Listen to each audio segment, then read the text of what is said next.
mais je veux parler du concept de l'Église, l'épouse de Christ, entre autres.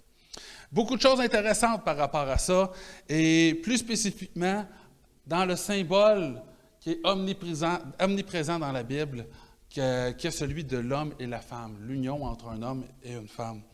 Et quand on commence à lire la Bible, qu'on commence à passer au travers de la Bible, on se rend compte que la parole de Dieu commence avec un mariage et se termine avec les noces de l'agneau. On commence et on finit avec un mariage, et entre les deux, les allusions à la relation de couple, le symbole ou le parallèle, la parabole, on pourrait le mettre comme une métaphore peut-être, je ne sais pas c'est quoi le bon terme, mais de la relation de couple et de la relation entre Dieu et son peuple est omniprésent à travers la parole de Dieu. À toutes les fois que la femme est utilisée comme un symbole dans la Bible, elle est toujours utilisée comme étant un symbole du peuple de la promesse. Quand on regarde dans l'Ancien Testament, c'est Israël était représenté comme étant une femme et Dieu comme étant l'homme. Et donc, la relation entre les deux était symbolisée par les deux. Et on le voit. Et quand Israël commence à se tourner vers d'autres dieux et qu'on parle ici d'idolâtrie, eh bien, Israël va être subitement encore comparé à une femme, mais va être comparé à une femme adultère, qui commet l'adultère. Un adultresse, une adulteuse. On va tous les dire, il y en a un de la gang qui va être bon. Puis, va être comparé comme étant une femme qui commet l'adultère. Et c'est quand on continue après ça et qu'on regarde quand il y a la division entre Israël qui est au nord et Juda qui est au sud, quand cette division prend place, eh bien, le symbole continue dans la Bible. Et les deux sont représentés aussi comme des femmes. Et tu as l'Israël original qui est souvent mentionné dans la Bible comme étant la maison d'Israël, faisant référence à la maison tous les enfants d'Israël. Et donc, tu as la maison d'Israël qui était une femme qui a donné naissance à 2 filles, qui est Israël, qui est maintenant la version nord, qui est au nord, la division d'Israël, et tu as Juda, qui est une autre fille. Et là, tu vois les symboles qui continuent. Et quand Israël, qui est au nord, se tourne vers les idoles, on y fait référence comme étant une prostituée qui va se prostituer avec toutes les autres idoles et qui commet l'adultère. Et après ça, quand le peuple d'Assyrie va venir conquérir tout le nord, c'est-à-dire le peuple d'Israël, la nouvelle version, quand je vais dire maison d'Israël, je vais dire tout le monde, quand je vais dire Israël, je fais juste par référence au nord, que ce soit plus simple dans la prêche. Et quand Israël va se faire conquérir, eh bien, le Dieu va reprocher à Juda de dire « Hey, tu as vu les péchés de ta sœur. » Et encore, on fait référence comme étant une femme. Tu as vu les péchés de ta sœur et tu t'es pas repenti et tu as commis des actions qui sont encore pires. Et il dit, il dit non seulement, t'es pas juste une femme qui commet l'adultère ou une prostituée. Il dit, c'est pire, t'es une traîtresse parce que tu l'as vu ta sœur. Et ce que tu as fait est encore pire, t'es une traître. Et encore une fois, le symbole de la femme continue. Et quand on descend, qu'on arrive maintenant dans le Nouveau Testament, ce même symbole-là continue, mais avec l'Église. Parce que le peuple, c'est toujours, le peuple de la promesse est toujours représenté comme étant une femme et Dieu comme étant l'homme. Et dans le cas ici, Christ étant lui-même Dieu, est la tête et l'homme, ou le mari, ou l'époux de l'Église. Et on voit justement cette relation-là reflétée dans la parole de Dieu. J'aimerais qu'on aille dans Éphésiens, le 5e chapitre. On va commencer au verset 25. Donc, Éphésiens, le 5e chapitre, le verset 25. Avant, vous savez, des fois, la technologie, c'est pas toujours mieux, hein? Avant, c'était facile de savoir si les gens avaient trouvé le verset, puis tu n'entendais plus de pages de la Bible tourner. Là, tu n'es jamais sûr, quand les gens l'ont trouvé, c'est quand ils pitonnent, c'est-tu parce qu'ils le cherchent ou c'est parce qu'ils sont en train de le lire avant que tu arrives là, tu sais? On va s'habituer. Je pense qu'on va mettre tous vos cellulaires sur un écran en arrière, là, un peu comme avec Zoom, je vais pouvoir voir si vous avez rendu. OK, je pense qu'il faut que je dose mes blagues, là. Donc, Éphésiens 5, le verset 25. « Ça nous dit, Marie, aimez vos femmes comme Christ a aimé l'Église et s'est livré lui-même pour elle, afin de la sanctifier par la parole après l'avoir purifiée par le baptême d'eau, afin de faire paraître devant lui cette Église glorieuse, sans tache, ni ride, ni rien de semblable, mais sainte et irrépréhensible. C'est ainsi que les maris doivent aimer leurs femmes, comme leur propre corps. Celui qui aime sa femme s'aime lui-même, car jamais personne n'a haï sa propre chair, mais il la nourrit et en prend soin, comme Christ le fait pour l'Église, parce que nous sommes membres de son corps. C'est pourquoi l'homme quittera son père et sa mère et s'attachera à sa femme, et les deux ne deviendront qu'une seule chair. Ce mystère est grand. Je dis cela par rapport à Christ et l'Église. Et je peux vous dire que j'ai l'impression d'avoir simplement gratté la surface quand j'ai préparé ma prédication, parce qu'effectivement, ce mystère est grand. La plus belle indice qu'on a juste avant, quand on regarde, ça nous dit ici on compare, dans verset 29, il dit « Car jamais personne n'a haï son propre chair, mais il la nourrit, en prend soin comme Christ le fait pour l'Église, parce que nous sommes membres de son corps. » Christ, on compare encore la relation entre Christ et l'Église, il dit « On est membre de son corps. » Et après ça, on dirait qu'il change complètement de sujet. Mais la vérité, c'est qu'il ne change pas de sujet. C'est le même symbole qui continue, qui n'arrête pas. Mais pourtant, on a l'impression qu'on a une brisure qui est un peu drastique. Après ça, il se remet à parler et il va citer un verset qui est dans Genèse. Il dit, c'est pourquoi l'homme quittera son père et sa mère et s'attachera à sa femme. Et les deux deviendront qu'une seule chair. Un des mystères, c'est que les deux deviendront qu'une seule chair. Et juste avant, il dit que nous sommes le corps de Christ. Christ est la tête et nous sommes son corps. Nous formons qu'une seule chair avec Christ. Mais cette chair-là est une chair spirituelle. Et quand on lit à d'autres endroits, ça le dit d'ailleurs, il dit que nous faisons qu'un seul esprit avec Christ.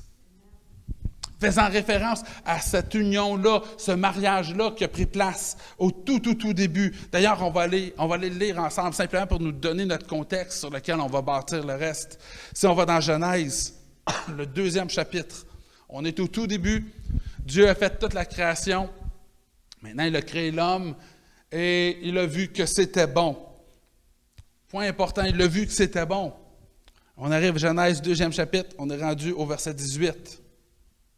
Après ça, il dit, « Il n'est pas bon que l'homme soit seul. » Il a créé l'homme c'était bon. L'homme était bon, mais il dit, « C'est pas bon que l'homme soit seul. » C'est un peu, j'aime ça, il n'a pas dit que c'était mauvais.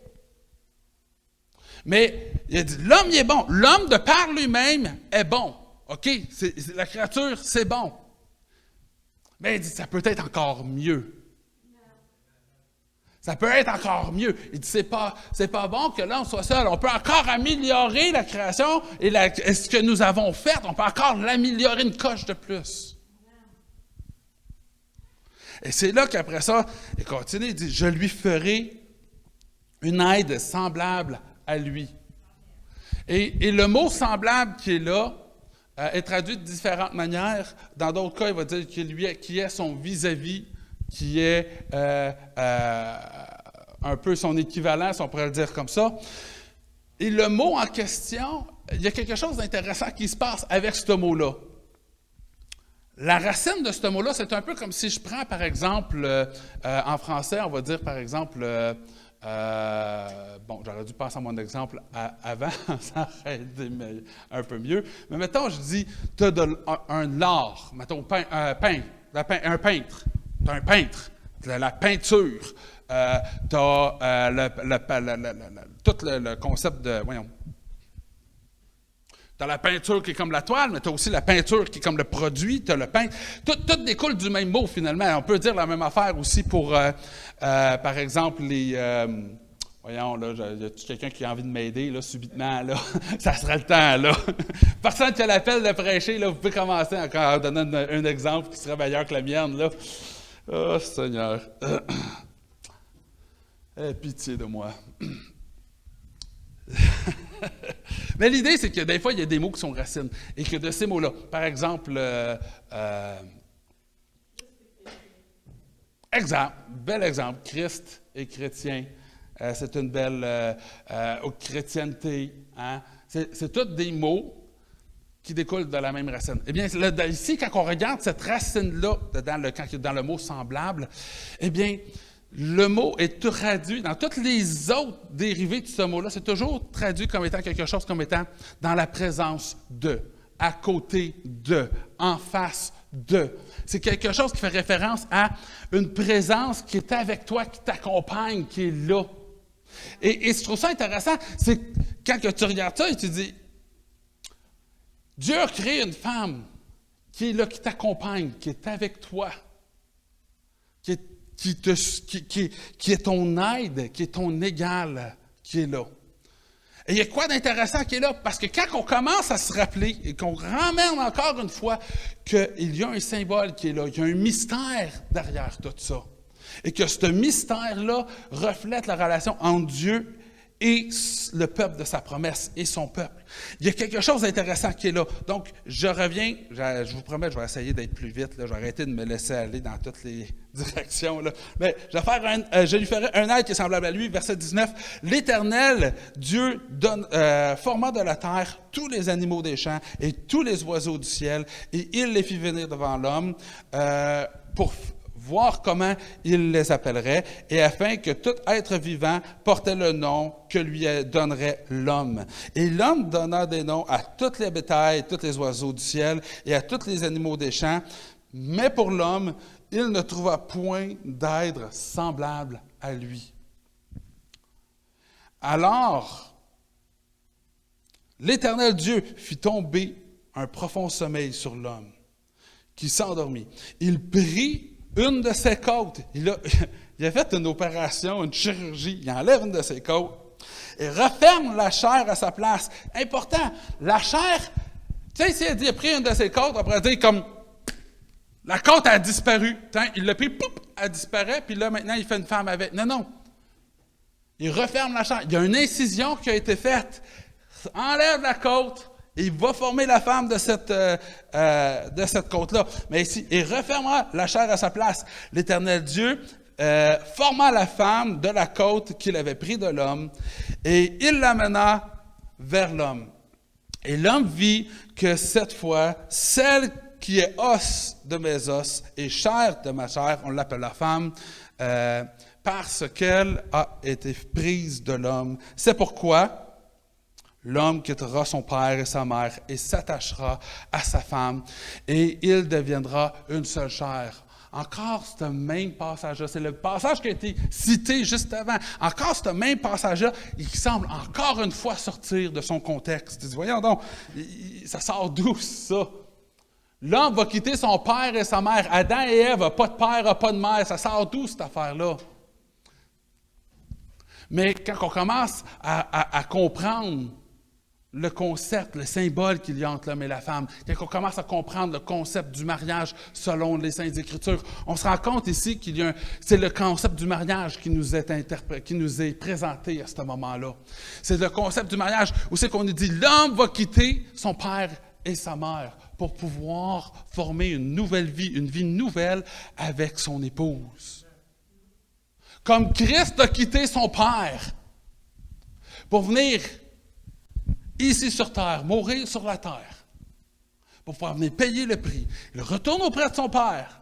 Non, la métaphore n'était pas là. Je vous ai eu, hein? Puis après ça, il revient, mais il revient sur terre pour régner avec qui? Il quitte son père et sa mère pour former une nouvelle vie, pour vivre, pour être une seule chair avec sa femme. C'est ça la destinée du peuple de la promesse. Et la parole de Dieu au complète est une grande histoire de mariage qui a été écrite à l'avance. Pas pour être honnête que ça finisse avec les noces de l'agneau.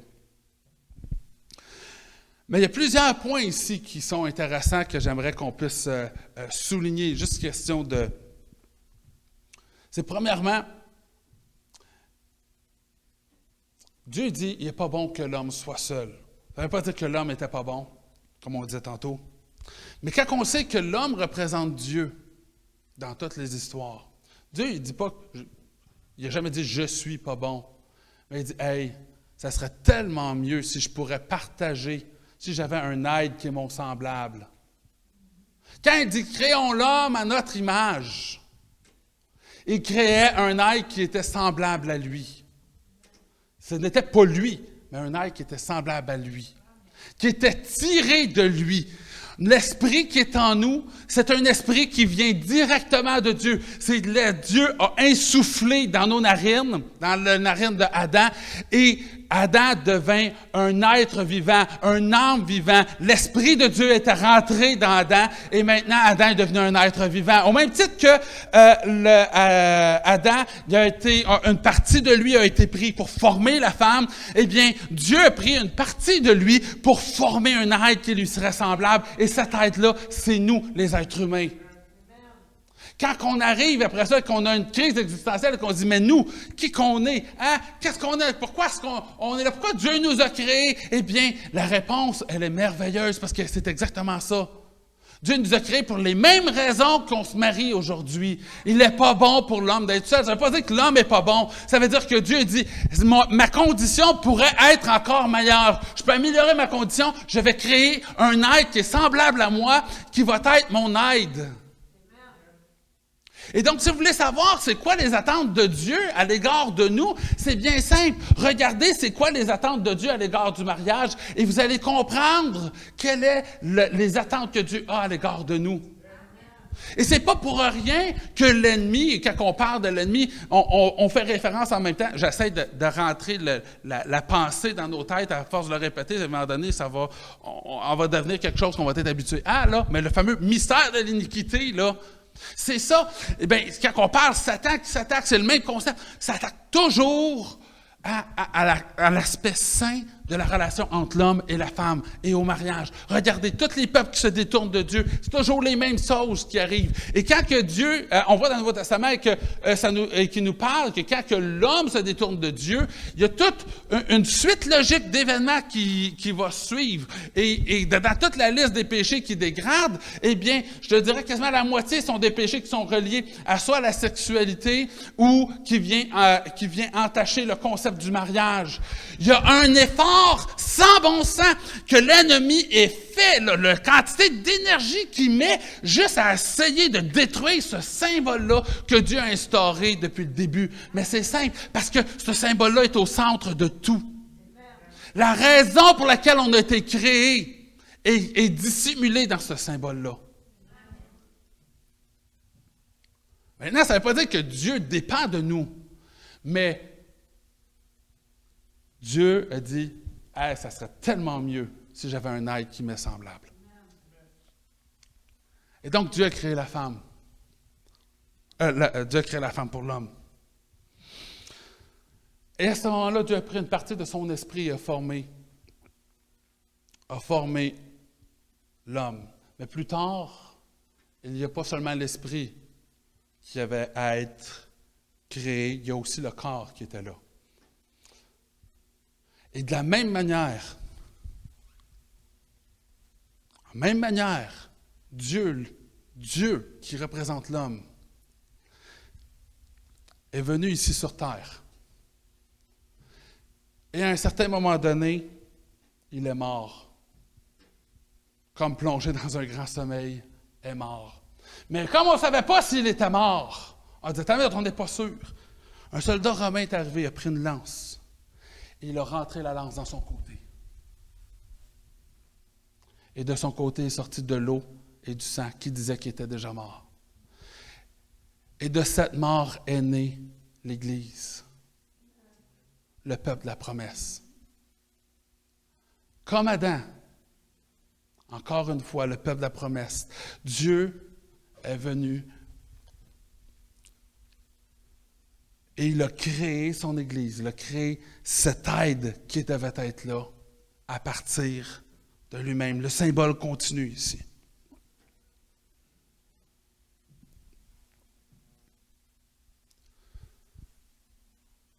Si on s'en va On va tourner la parole dans 1 Corinthiens, le 7e chapitre, le verset 3. Ça nous dit que le mari rende à sa femme ce qu'il lui doit et que sa femme agisse de même envers son mari. La femme n'a pas d'autorité sur son propre corps, mais c'est le mari qui l'a, en d'autres mots. Et pareillement, le mari n'a pas d'autorité sur son propre corps, mais c'est la femme. Quand on dit que Christ est mort pour l'Église, Christ s'est donné pour l'Église. Aujourd'hui, vous voyez, quand on regarde la recommandation, on se dit, non, tu appartiens à la femme, mais tu as toujours le choix de refuser ou de ne pas refuser. C'est toi qui prends l'initiative de te placer dans cette position-là, d'appartenir à la femme. Et la même chose dans le sens inverse. Mais Christ, c'est la même chose. Christ a le choix de faire ou de ne pas faire. Mais il dit, non, moi, je vais me donner pour ma femme. Je vais donner ma vie pour ma femme. J'appartiens à ma femme. Et ma femme a le besoin que ses péchés soient effacés. Parce que si ses péchés ne sont pas effacés, elle est condamnée à la mort. Et moi, j'aime ma femme. Et c'est pas ça que je veux. Et donc, moi, je vais donner ma propre vie pour ma femme. Parce que je ne m'appartiens pas. En échange, quand on recommence à lire la parole de Dieu, il dit « Hey, mais là maintenant, tu es une nouvelle créature et tu ne t'appartiens plus. » Tu ne peux plus agir de la même manière que tu agissais avant parce que tu ne t'appartiens plus. Et on voit encore le même concept. Où c'est que quand on dit l'homme va quitter son père et sa mère, et on peut déduire que la femme aussi doit quitter son père et sa mère. Je suis à peu près certain que l'homme n'a jamais été vraiment vivre chez sa femme. Du moins, je ne suis pas capable de penser à aucune histoire présentement, vite, dans la Bible, qui a fait ça. Je me vois mal le faire aussi. Je trouve que ça serait peut-être un peu difficile des fois. Mais bon. L'idée, je ne suis pas en train de me plaindre, je fais juste dire que j'étais en train de faire un gros détour pour dire que je suis à peu près certain que la femme aussi quitte son père et sa mère.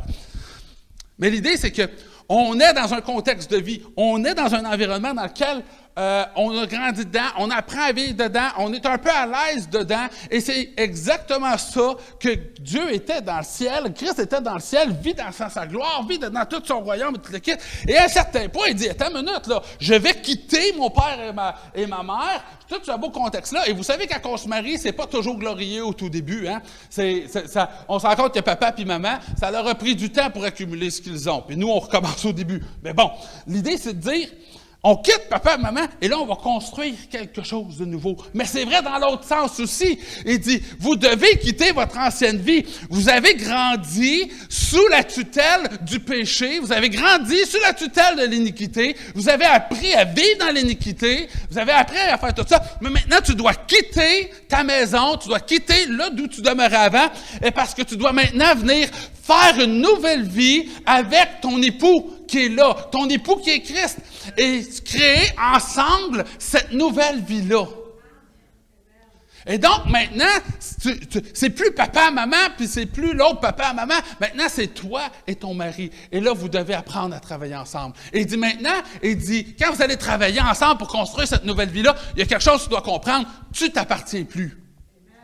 Toi, tu dois veiller sur les intérêts de ton mari en tant qu'épouse et le mari doit veiller sur les intérêts de sa femme en tant que mari. Et c'est exactement ce que Dieu fait, que Christ fait. Ça nous dit dans la parole de Dieu que Christ, présentement, est assis à la droite du Père et intercède pour nous. Il a donné sa vie pour nos péchés. Il a donné sa vie pour nous sauver. Il a fait tout ce qu'il fallait pour pouvoir nous racheter, nous. Et finalement, il est auprès du Père et il est en train de nous défendre. Attends une minute. Non, attends une minute. Là, oui, je suis d'accord. Ce qu'il a fait, c'était pas correct. Mais, je suis mort sur la croix. J'ai payé le prix. Et c'est correct. Je choisis d'effacer sa dette. Et Christ est auprès du Père en train d'intercéder pour nous. Et pas pour rien. Parce que l'ennemi est là en train d'intercéder contre nous.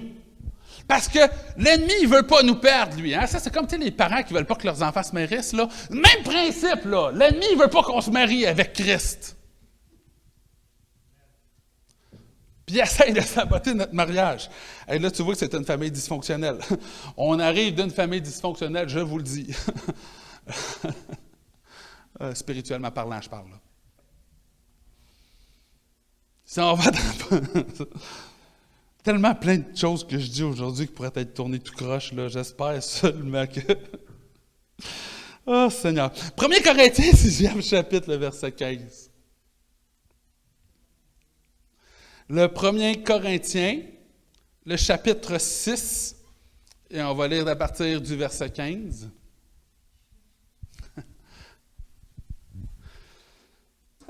Ne savez-vous pas que votre corps sont des membres de Christ? Là, j'ai l'impression d'avoir raté quelque chose. Là, OK, excuse, pour les gens qui sont en ligne, c'est parce que quelqu'un riait, là, je disais, pour moi, j'ai raté quelque chose qui était drôle, puis moi, ben, comme j'aime tout ce qui est drôle, je ne veux pas le rater, tu sais. OK, je recommence. Ne savez-vous pas que vos corps sont des membres de Christ? Prendrais-je donc les membres de Christ pour en faire les membres d'une prostituée? Loin de là. Ne savez-vous pas que celui qui s'attache à une prostituée est un seul corps avec elle? Un mystère qui est ici, qui est dissimulé, et on va le retrouver à d'autres endroits, mais je trouve que ça vaut la peine de le souligner. Quand il dit qui s'unit ou qui est à une prostituée, on parle ici de l'acte qui normalement est réservé au mariage. Et on voit ici que il dit, celui qui s'unit à une prostituée fait maintenant un seul corps avec elle, faisant référence au même concept qu'on voit dans le mariage, qu'on a vu dans la Genèse et qui est ramené à d'autres événements. Il y a quelque chose ici qui a une connotation entre la relation sexuelle que l'homme et la femme ont et le mariage. Il y a une connexion qui est extrêmement intime entre les deux, ce qui peut nous emmener à arriver à des conclusions. Pas la seule conclusion, mais une des conclusions auxquelles on peut arriver, c'est que l'acte sexuel est un acte qui est un acte de mariage d'un point de vue spirituel. Parce que ici, clairement, il n'y avait pas l'intention de se marier avec la prostituée. Il dit maintenant, quand tu couches avec une prostituée, tu fais un seul corps avec elle. Car est-il... un seul corps avec elle. Car est-il dit... Les deux deviendront une seule chair. Mais celui qui s'attache au Seigneur est avec lui un seul esprit. Fuyez l'impudicité. Quelque autre péché qu'un homme commet, ce péché est hors du corps. Mais celui qui se livre à l'impudicité pêche contre son propre corps. Ne savez-vous pas que votre corps est le temple du Saint-Esprit et qui est en vous? Que vous avez reçu de Dieu et que vous ne vous appartenez point à vous-même. Et tu sais, on voit encore le concept qui est là, le même concept de l'acte du mariage entre Dieu et son Église. Vous n'appartenez plus à vous-même, car vous avez été rachetés à un grand prix. Glorifiez donc Dieu dans votre corps et dans votre esprit qui appartiennent à Dieu. Notre corps et notre esprit appartiennent à Dieu. Et quand on continue à lire dans la parole de Dieu, on peut aller à plusieurs autres références, on voit que Christ est la tête de l'Église et que l'Église est son corps. Christ dirige son Église et l'Église cherche les choses d'en haut. Dit, refixez votre regard premièrement sur les choses qui sont célestes. Ramassez-vous pas des trésors sur la terre, mais dans le ciel. Bref, travaillez pour Dieu. Travaillez. Ce que vous faites, votre intérêt, c'est de prendre soin des choses de Dieu. Dieu, maintenant, il prend soin de vous, il veille sur vos intérêts, mais vous, en échange, vous devez veiller sur les intérêts de Dieu. Il dit, maintenant, vous ne vous appartenez plus,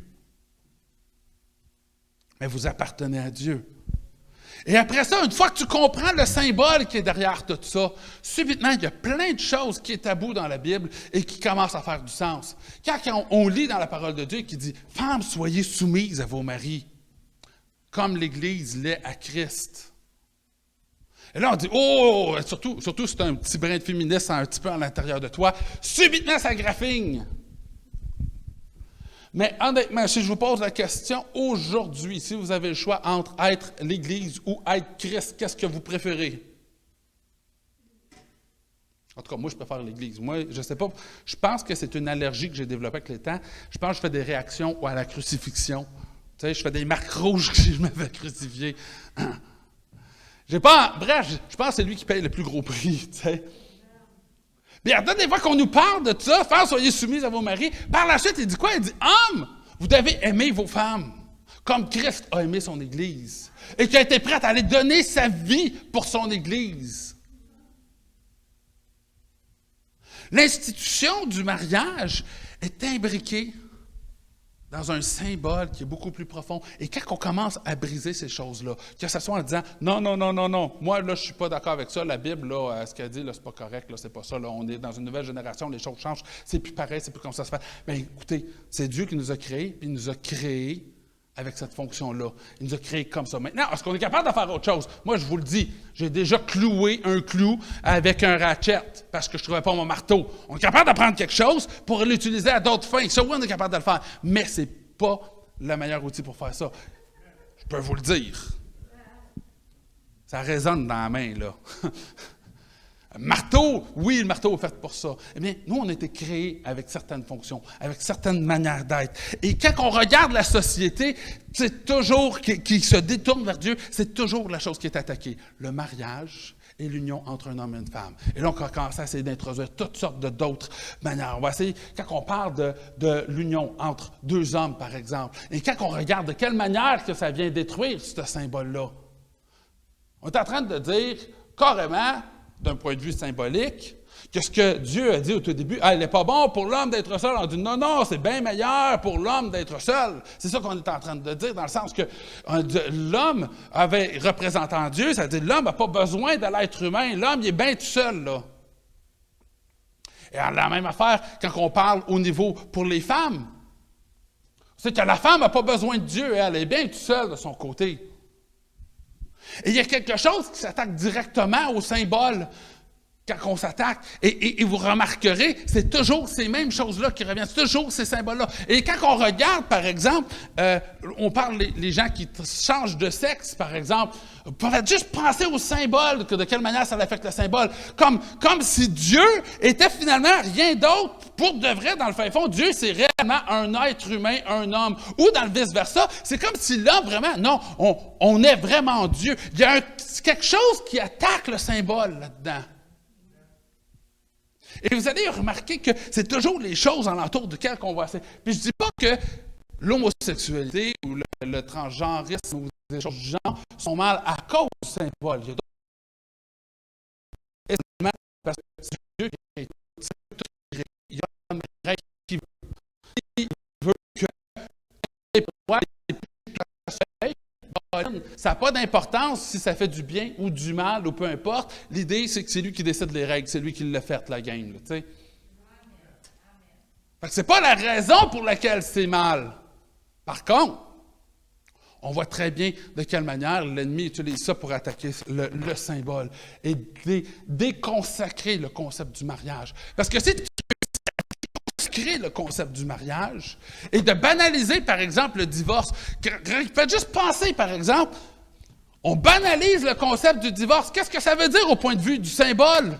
Ça veut dire que Dieu, moi, OK, je suis le peuple, moi, je vais faire une alliance avec toi, mais à un moment donné, t'es trop difficile, non, je t'abandonne. Ça vient, faites juste penser à tout le symbole. Et pourtant, quand on va demander à Christ, on va dire, mais Christ, pourquoi est-ce que Moïse a permis le divorce?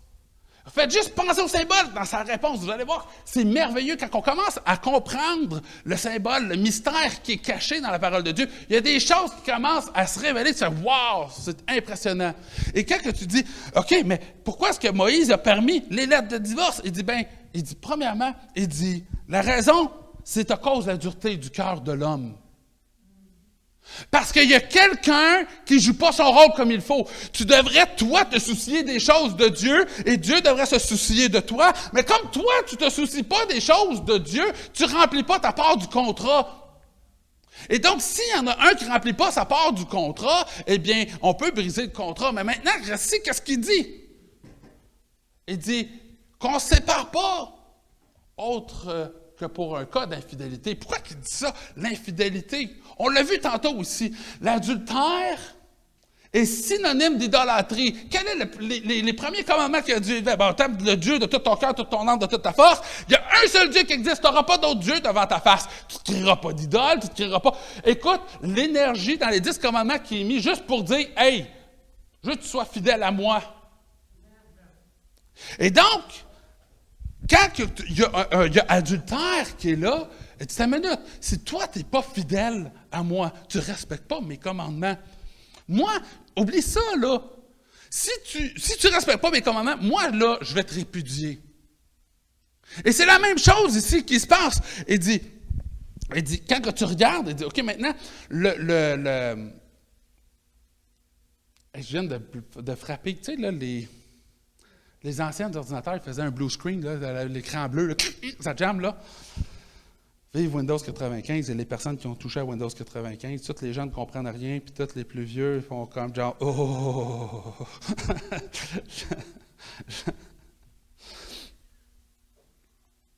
C'est quoi je venais de lire, là?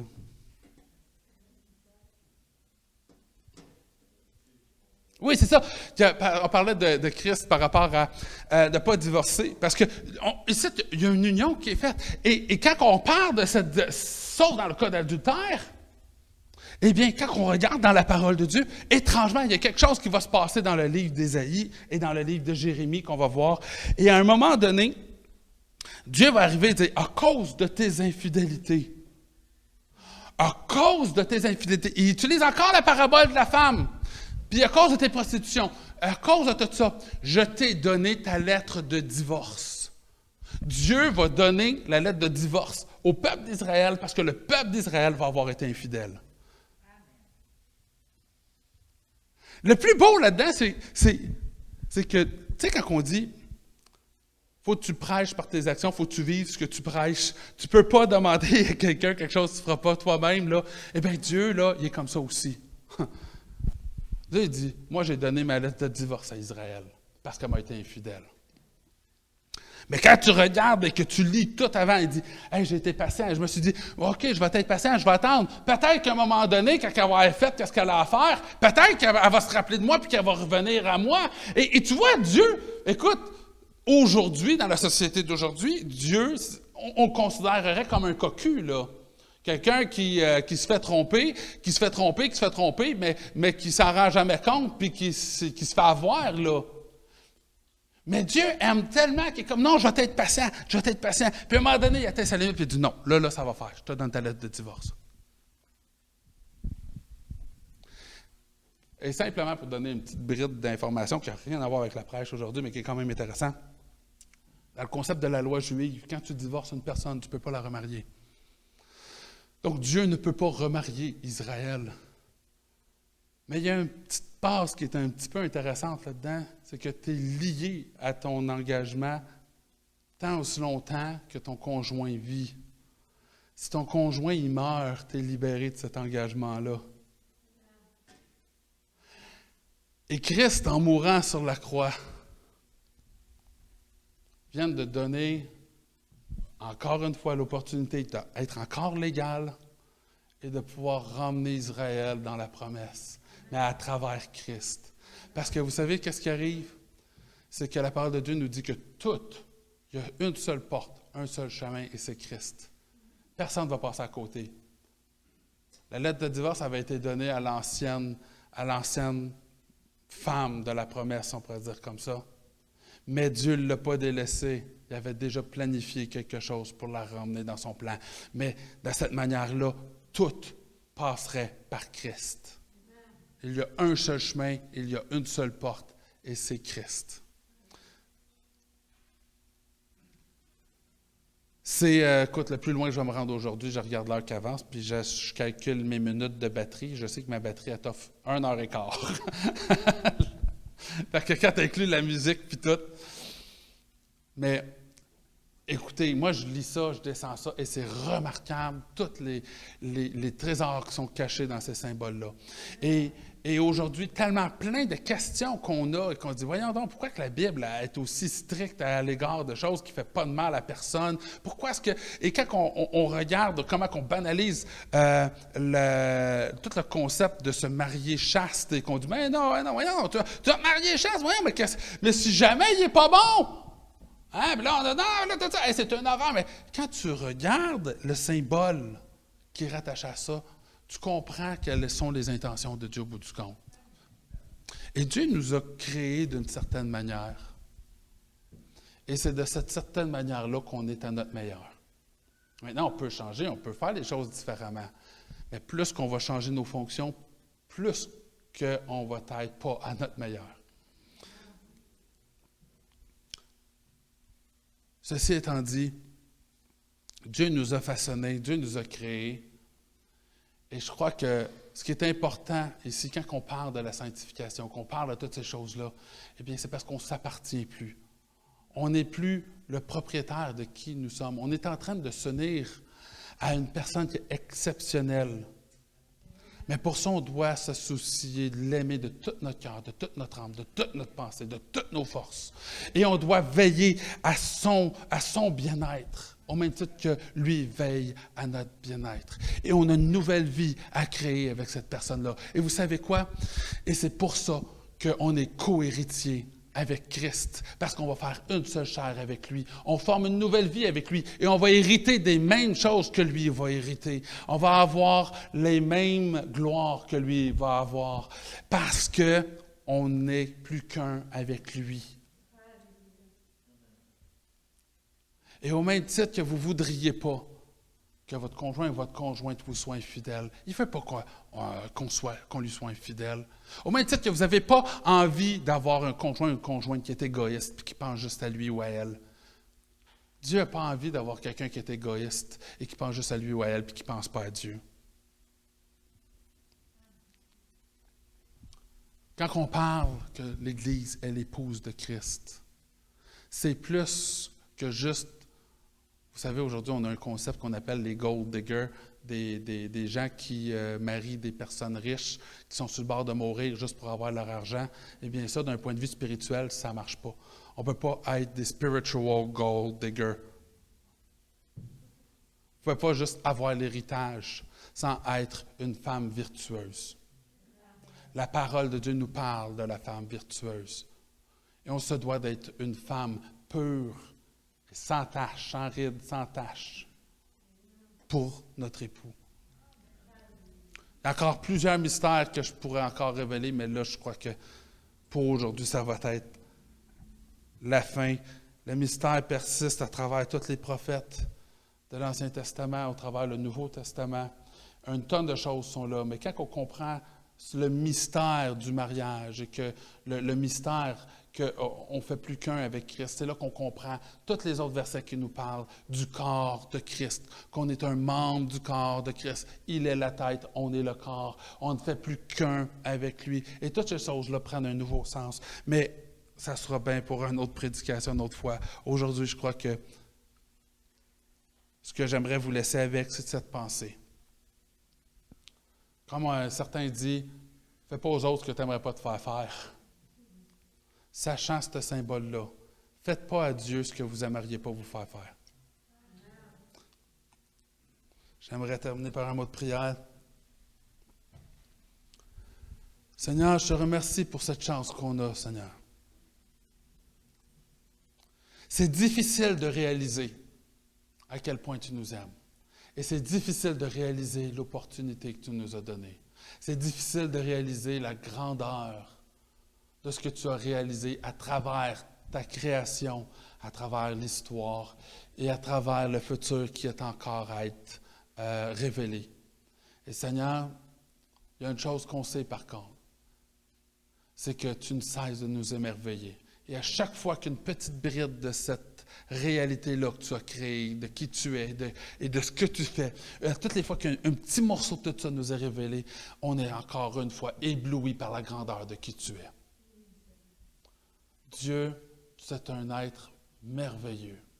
Et c'est un privilège qu'on a de pouvoir être considéré comme étant l'épouse de Christ.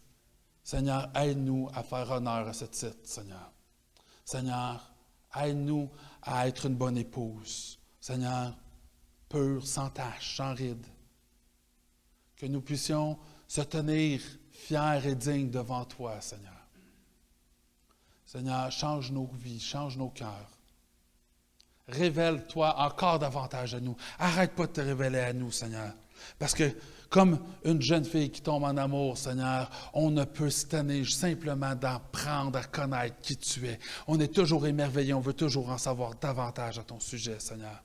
Seigneur, révèle-toi à nous, Seigneur. Mais en même temps, si on t'a été fidèle d'une quelconque façon, pardonne-nous. Pardonne-nous, Seigneur. C'est dans le nom de ton Fils que je demande ces choses. Amen et amen.